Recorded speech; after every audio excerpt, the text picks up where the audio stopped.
તો આજે આપણે જે સ્રોત પર વાત કરી રહ્યા છીએ એ એક ખૂબ જ ગહન ધાર્મિક સવાલ ઉઠાવે છે. સવાલ એ છે કે મહાન વિપત્તિની શરૂઆત ખરેખર ક્યારે થાય છે? ચાલો આ રહસ્યમય વિષયમાં થોડા ઊંડા ઉતરીએ. અને સ્ત્રોત પ્રમાણે આ કોઈ સામાન્ય શૈક્ષણિક ચર્ચા નથી. ના, આ એક એવું કેન્દ્રીય રહસ્ય છે જેના પરિણામો ખૂબ જ ઊંડા અને ગંભીર છે. આ સવાલનું મહત્વ સમજવા માટે આપણે પહેલાં એ સમજવું પડશે કે આ સમય પહેલાં દુનિયામાં કેવી ભયંકર અને અસ્તવ્યસ્ત ઘટનાઓ બનશે જેનો ઉલ્લેખ સ્રોતમાં કરવામાં આવ્યો છે. સ્ત્રોતમાં એક એવા સમયગાળાનું વર્ણન છે જે અંતિમ 7 વર્ષ શરૂ થતાં પહેલાં આવશે અને કહેવાય છે કે આ સમય અભૂતપૂર્વ વૈશ્વિક આપત્તિઓથી ભરેલો હશે. અહીં જે ચિત્ર રજૂ કરવામાં આવ્યું છે એ ખરેખર ખૂબ જ ભયાનક છે. એની શરૂઆત જ થાય છે વિશ્વની લગભગ 2/3 વસ્તીના નાશથી. યુદ્ધ, દુકાળ અને મહામારીઓ એ બધું આનો ભાગ હશે. માણસજાત પર આટલી મોટી આફત આવ્યા પછી પૃથ્વી પોતે જ જાણે ભાંગી પડશે. સ્રોત મુજબ 1/3 વનસ્પતિ બળી જશે, સમુદ્ર લોહી જેવા થઈ જશે અને નદીઓનું પાણી ઝેરી બની જશે. વિચાર કરો, આવી પરિસ્થિતિમાં જીવન ટકાવી રાખવું કેટલું મુશ્કેલ હશે. અને આ બધી વૈશ્વિક અરાજકતા અને અંધાધૂંધીની વચ્ચેથી એક શક્તિશાળી નેતાનો ઉદય થશે. તે દુનિયાને ખોટી શાંતિનો વાયદો કરશે અને આવનારા અંતિમ 7 વર્ષની ઘટનાઓ માટે જાણે સ્ટેજ તૈયાર કરશે. અને બસ અહીંથી જ આખી વાત રસપ્રદ બને છે, કારણ કે અહીંથી જ 2 અલગ અલગ મતભેદો ઊભા થાય છે. સવાલ એ છે કે એ છેલ્લા 7 વર્ષમાં મહાન વિપત્તિની ઘડિયાળનો કાંટો ક્યારે ફરવાનું શરૂ કરે છે? શું એ શરૂઆતમાં જ થઈ જાય છે કે પછી બરાબર વચ્ચે? આના 2 મુખ્ય જવાબો સ્ત્રોતમાં જોવા મળે છે.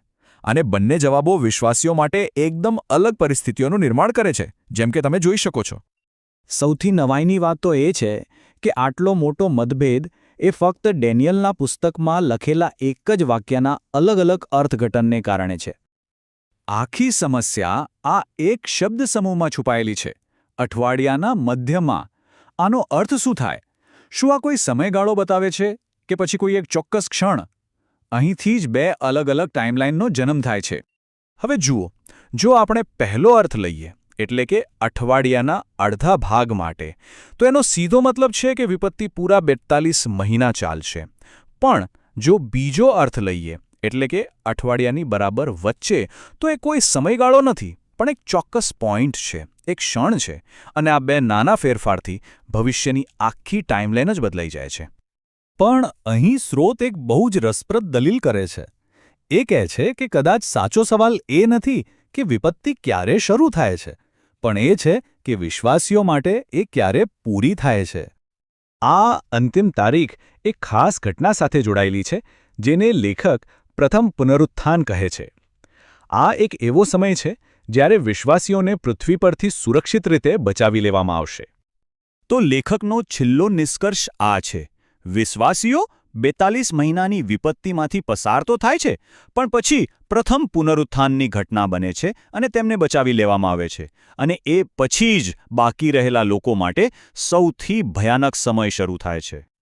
આ ટાઈમલાઈન લેખકની આખી વાતનો સારાંશ બતાવે છે કે વિશ્વાસીઓ મુશ્કેલીઓમાંથી પસાર જરૂર થાય છે, પણ 3.5 વર્ષ પછી શરૂ થનારા અંતિમ અને સૌથી ગંભીર વિનાશથી તેઓ બચી જાય છે.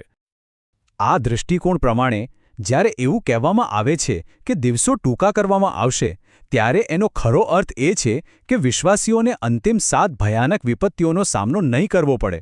એમનો સંઘર્ષ વહેલો જ પૂરો થઈ જશે. તો આ આખી ચર્ચા આપણને એક બહુ મોટા સવાલ પાસે લાવીને ઊભા રાખે છે.